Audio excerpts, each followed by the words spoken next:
है भारत का, भगवा रंग भगवान का, भगवा पहिर के नाचे भक्ता, मंदिर बने अरमान का। बोलो जय श्री राम।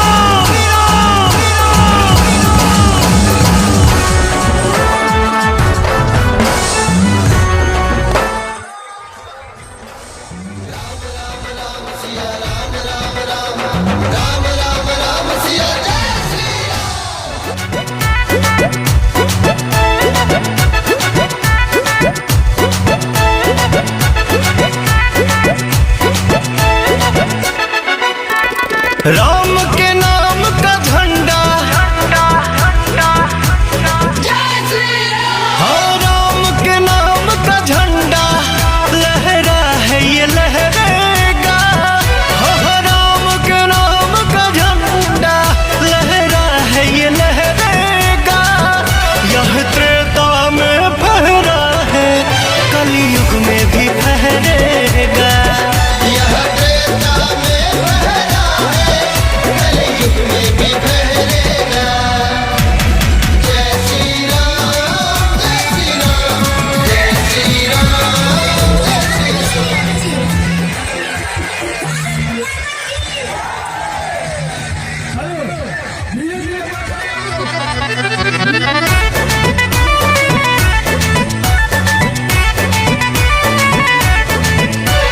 हिंदुस्तान की धरती क्यों नहीं जय श्री राम कहेगी। राम नाम नहीं मिटने वाला जब तक सृष्टि रहेगी। हम धर्म सनातन वाले हैं, हम धर्म सनातन वाले हैं। हमने पाया वरदान है, हर माँ के दिल में सीता है, हर सीने में प्रभु श्री राम है।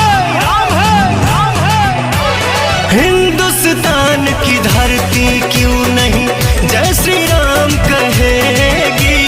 राम नाम नहीं मिटने वाला जब तक सृष्टि रहेगी। इतिहास गवाह रहा है, ठहरा है न ठहरेगा।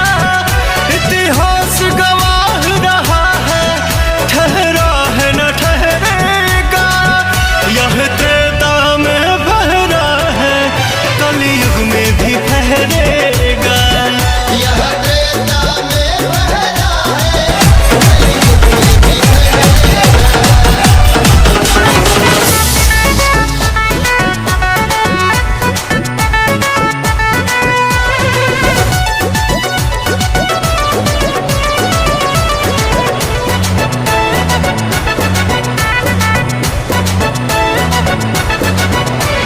बोल रही है गंगा, बोल रहा है पर्वत सागर।